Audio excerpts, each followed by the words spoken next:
好，各位早晨，今朝就喺一家人節目裏邊嘅榮基快訊咧，我請到咧一位榮基嘅註冊營養師啦，就係 Joanna 陳姑娘咧喺電話旁邊咧同我傾偈嘅。早晨啊，陳姑娘。早晨 Terry， 係多謝你時間先吓。咁啊嗱，我咧都知道喺榮基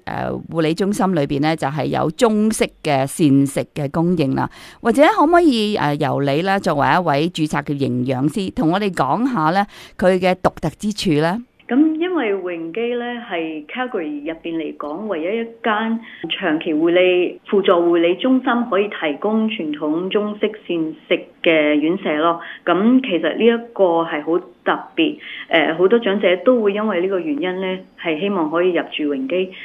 因為膳食係好重要咯。其實而家咧 Calgary 好多其他嘅長期護理院舍咧，都盡力去照顧少數族裔嘅需求咯。咁好多時喺佢哋嘅餐單入邊咧，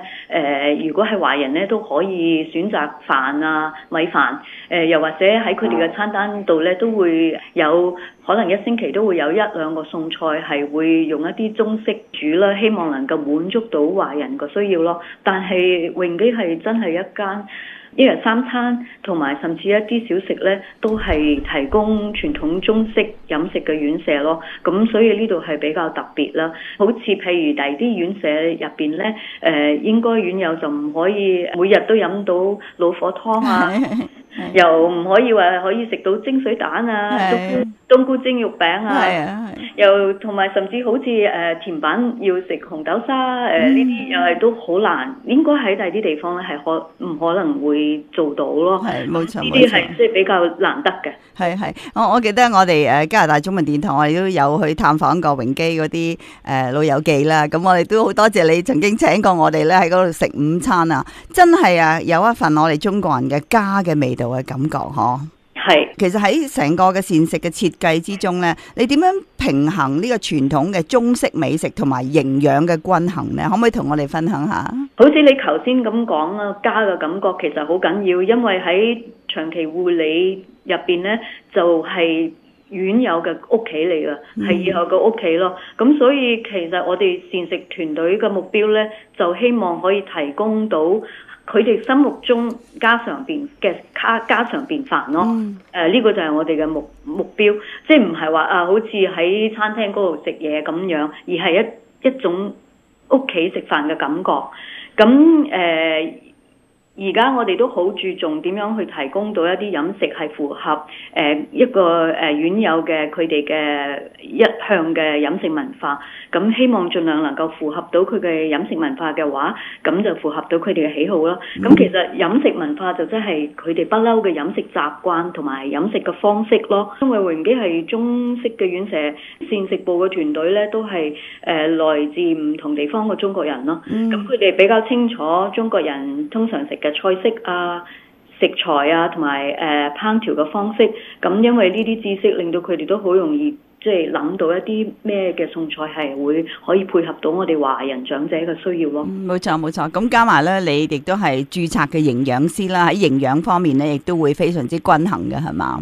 咁營養其實係好重要嘅，即係入咗嚟長期護理咧，政府嘅要求都係好希望每一位院友咧能夠營養充足，保持到佢哋嘅營養狀況，咁先至可以為佢哋帶嚟健康咯。咁所以入到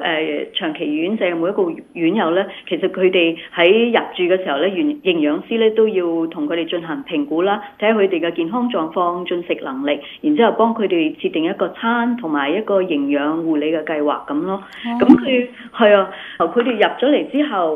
我哋嘅護理團隊每日都會觀察佢哋個飲食狀況嘅，如果佢哋食嘢有問題，又會通知營養師去跟進啊咁。咁入咗嚟嘅院友咧，每個月咧又要過磅一次喎。過磅，係啊，即係磅一磅啲體重係咪？係啦係啦，因為我哋係即係都係想確保，如果佢哋有咩變化，我哋能夠臨時即係及時去幫佢哋做一啲補救咯。即係食得唔好跌咗磅啦，我哋要點做啊咁？咁營養師每3個月咧又要再跟進一次，為每一位院友去評估佢哋嘅營養咯。係非常之好嚇。陳姑娘，我都想問下咧，就咁其實農曆新年咧好快，下個星期已經係啦嚇，咁或者喺榮基方面有冇一啲特別嘅活動啊？咁樣同埋啲飲食方面會唔會同呢一個農曆新年係連結一齊咧？新年咁通常我哋會喺年30晚啦、開年啦揀一日啦，同埋喺人日嗰日年初7咧都會特別為住客提供一啲特別嘅美食咯，希望佢哋咧覺得好似喺屋企過年一樣開開心心咯。咁通常我哋新年做嗰啲美食就即係希望有一啲好意頭啦，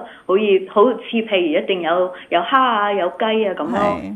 咁人日嗰日咧，佢哋又會每人都會有一個壽桃包，等佢哋覺得啊，我今日都生日啦，都好開心咯嚇。係冇錯嚇。嗱咁啊，展望我哋2025年啦，咁其實有冇你哋膳食部方面有冇啲特別嘅計劃提升呢一個膳食嘅服務啊咁樣咧？好似頭先講營養好重要，咁我哋想院友食得好咧，一定要靠飲食團隊嗰個能夠提供一個好嘅餐單、好嘅美食咁樣啦。咁而嗰個餐單，我哋其實幾時咧都重新會變動嘅，每6個月咧就會變動一次嘅。咁所以就唔係話新年要點樣做，而係每6個月都一定要即係做些少嘅變動，務求希望可以加入一啲新嘅菜式啊，令到菜單多啲變化，咁啲院友會有新鮮感咯，唔會即係哎呀唔想食啦，因為食到厭啦。冇錯，係有啲變化咁樣，同埋亦都注重呢個均衡嘅營養嗬。係，同埋又要即係希望經常都諗有啲咩嘢新嘅元素啊，可以加入個餐單嗰度啦。咁好似譬如我哋而家成日都講啊 kale 好健康啊咁，但係我哋嘅老人家可能真係未食過 kale 羽衣甘藍啊。咁但係係啦，但係我哋今年嘅餐單都加咗呢個菜落去咯。咁希望即係有啲新嘅嘢去希望佢哋接受，又同時又攞翻一啲舊嘅嘢係符合佢哋以前嗰個習慣，咁知道佢哋一定中意啦。咁但係兩樣嘢都要兼顧咯，又要新嘅嘢，又要佢哋傳統嘅嘢一齊，樣樣都希望有咯。今日咧多謝晒咧，就係榮基護理中心嘅註冊營養師啦，就係陳姑娘 Joanna 同我哋咧就係傾偈嘅。咁下一次我哋喺榮基快訊啊，再同你傾個唔同嘅話題，好唔好啊？多謝你。係咁，我預祝咧你哋榮基所有嘅員工啦，同埋所有嘅院友啦、公公婆婆啦，都係